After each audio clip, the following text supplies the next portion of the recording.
Hai, selamat berjumpa kembali. Pada kesempatan ini saya ingin berbicara tentang siapakah orang Jawa di hadapan saya sebagai orang Flores. Nah, tapi sebelum menjelaskan siapakah orang Jawa untuk saya sebagai orang Flores, mungkin terlebih dahulu saya ingin mengklarifikasi sejak awal bahwa saya bukanlah seorang esensialis. Karena itu pada kesempatan ini saya ingin menjelaskan siapakah orang Jawa berdasarkan pengalaman dan pengamatan saya yang tinggal di Jawa kurang lebih hampir 7 atau 8 tahun. Nah, berdasarkan pengalaman itu saya ingin mendefinisikan atau mengungkapkan ciri khas orang Jawa yang saya lihat pada saat itu. Sebelum saya menjelaskan siapakah orang Jawa, mungkin juga saya perlu menjelaskan bahwa di Pulau Jawa itu terdapat beberapa suku, dan salah satu sukunya adalah suku Jawa. Apa yang saya jelaskan hanya terbatas pada suku Jawa, karena menurut pandangan orang Flores, kebanyakan orang Jawa itu adalah orang yang tinggal di Pulau Jawa. Tapi sebenarnya orang Jawa itu adalah orang yang tinggal Pulau Jawa tetapi dari suku Jawa. Nah, karena di Jawa itu ada misalnya suku Sunda, dan mereka itu tidak mengakui diri sebagai orang Jawa. Yang akan saya ungkapkan atau jelaskan pada kesempatan ini adalah orang Jawa yang tinggal di Pulau Jawa sekaligus merupakan orang dari suku Jawa di Pulau Jawa. Nah, saya ini tinggal di Jogja selama 7 atau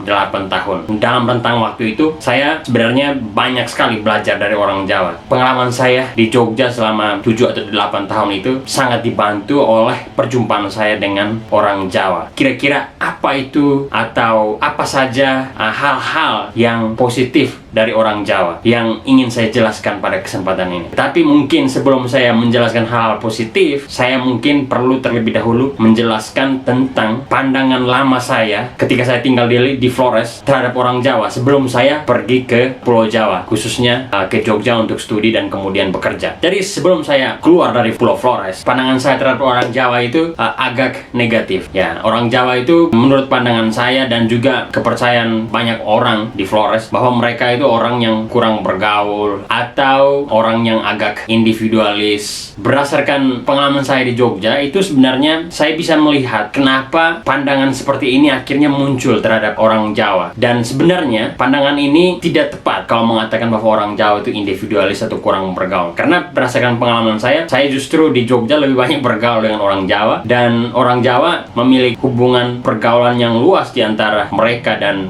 teman-teman mereka atau sahabat-sahabat mereka. Nah, sekarang mungkin saya langsung saja menjelaskan satu persatu watak orang Jawa atau ciri khas orang Jawa yang saya rekam selama kurang lebih 7 atau 8 tahun tinggal di Jogja. Pertama, orang Jawa itu orang yang bekerja sangat keras untuk mencapai hidup yang lebih baik. Nah, ini saya lihat ketika saya studi di UGM dan kemudian bekerja di UGM, saya melihat itu. Misalnya ya, saya waktu bekerja di UGM, ya masuk kantor itu sekitar jam 8 atau 9. Kami bekerja sampai sekitar jam 5 atau jam 6. Setelah itu kami ke kafe atau warung makan sampai sekitar jam 9 atau jam 10. Setelah itu pulang ke kos, dan keesokan harinya seperti itu lagi. Ketika saya pindah ke Flores dan bekerja, misalnya pulangnya selesai kerjanya jam 2 dan harus pulang, itu saya rasa ada sesuatu yang kurang. Karena waktu saya di Jawa pulangnya jam 5 atau jam 6. Nah, ini yang saya pelajari dari orang Jawa, Pak. Orang Jawa itu sebenarnya kerja keras. Kalau saya lihat di Jawa misalnya, kalau saya keluar pagi-pagi sekitar jam 3 atau jam 2, itu orang Jawa itu masih bekerja.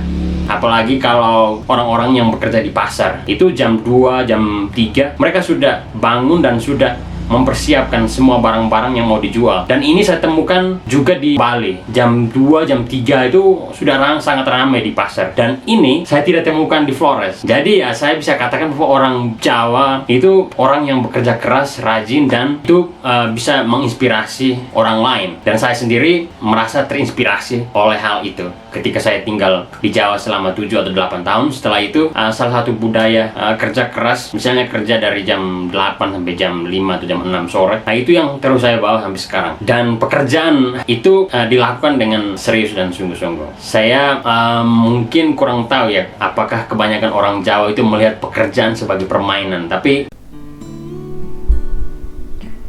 sebelum Anda melanjutkan menonton video ini, saya memohon bantuan Anda untuk menekan tombol subscribe untuk mendukung kanal YouTube saya ini. Sejauh ini, dari total 639.631 penonton, hanya 4,6% yang menekan tombol subscribe. Karena itu, saya pada kesempatan ini sangat membutuhkan dukungan dari Anda sekalian. Terima kasih.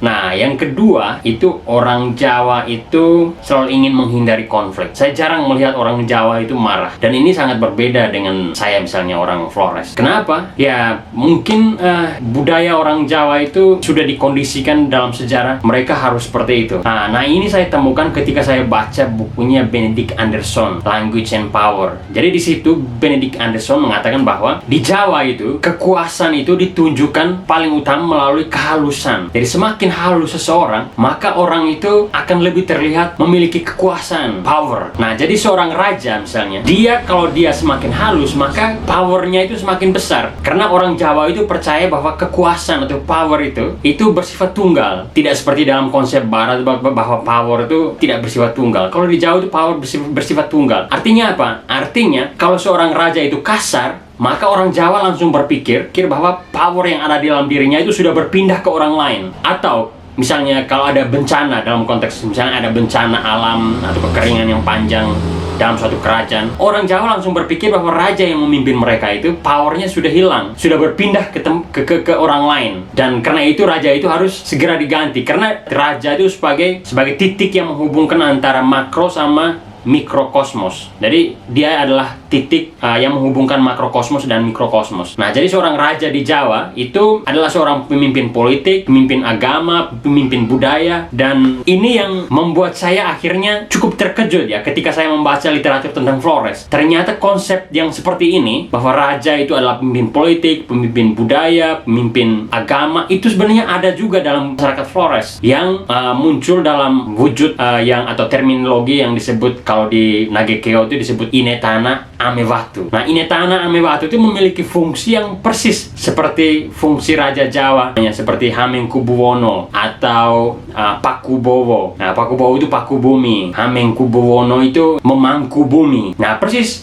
dalam terminologi orang Flores, khususnya dalam suku saya di Nagekeo, Inetana Amewatu. Jadi Inetana Amewatu dalam konsep orang Nagekeo itu ya persis seperti dalam kebudayaan Jawa, yakni dia sebagai penghubung antara makrokosmos sama mikrokosmos. Nah, tapi bedanya kenapa orang Flores cenderung lebih ekspresif, kadang-kadang melihat konflik itu sebagai sesuatu yang biasa dan wajar, sedangkan orang Jawa tidak. Nah, ini mungkin yang membuat pembeda itu, kalau menurut pengalaman saya itu dengan orang Flores, mungkin karena di Jawa itu mereka memiliki struktur kerajaan yang bersifat luas, sedangkan di Flores struktur kerajaan itu bersifat sangat mikro. Jadi di Flores itu, kalau kita baca beberapa literatur, itu dikatakan bahwa tidak ada politik kerajaan di Flores. Yang ada itu hanya politik kampung yang kecil, yang mana itu ditunjukkan dengan tempat persembahan yang disebut peo kalau di Nagekeo. Kalau ada peo di Nagekeo, artinya kampung itu independen dari kampung yang lain, dan satu kampung itu berisikan sekitar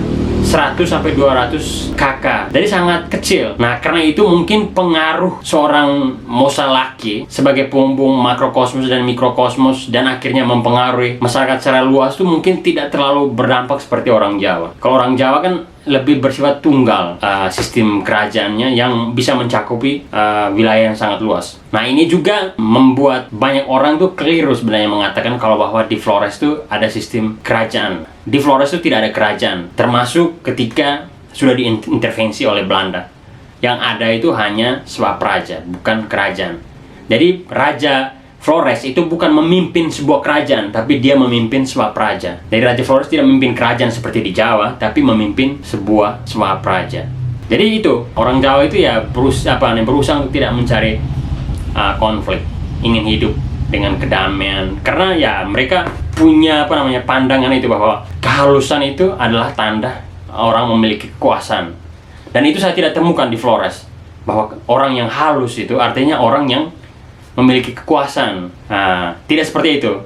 Jadi misalnya saya baca beberapa literatur, justru raja-raja di Flores itu ya kejam-kejam dulu. Ada banyak raja atau pemimpin adat itu yang akhirnya dibuang keluar dari Flores atau dipenjarakan oleh Belanda karena bertindak kejam terhadap rakyatnya, membunuh, pukul, dan lain sebagainya. Jadi di Jawa itu kalau mau mengkritik raja, itu tidak boleh dengan kata-kata langsung.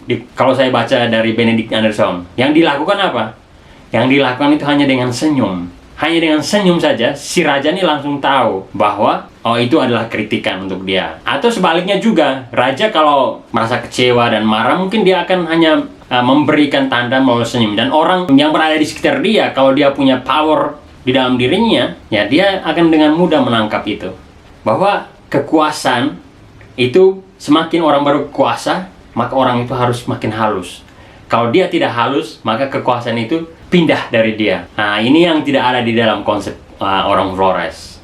Orang Flores itu ya raja atau moselaki atau pemimpin adat memang berfungsi sebagai penghubung antara makrokosmos dan mikrokosmos seperti orang Jawa.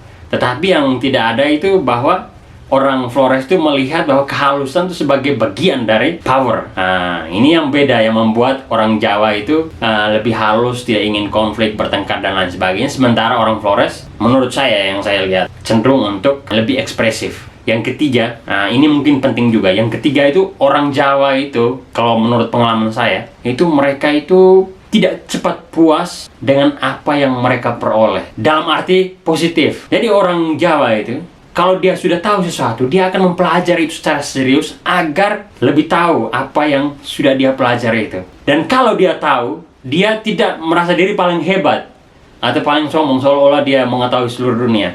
Jadi kalau di Jawa, yang berdasarkan pengalaman saya, khususnya dalam dunia akademisi, orang Jawa itu banyak sekali tahu tentang sesuatu, tapi sangat rendah hati dan tidak terlalu menunjukkan bahwa dia tahu semua hal. Justru dia menjadi seorang pendengar yang baik, dan ketika diberi kesempatan baru dia berbicara. Ya mungkin ini masalah ada hubungan dengan konsep power tadi, bahwa semakin diam, tenang, halus seseorang, maka orang itu berarti dia memiliki power, kekuasaan, power of knowledge, kekuasaan ilmu pengetahuan yang ada dalam dirinya, yang membuat dia menjadi tenang, halus. Jadi dia tidak cepat puas, tapi sekaligus tidak cepat sombong dengan ilmu yang dia peroleh. Dan ini yang mungkin saya tidak temukan di tempat lainnya.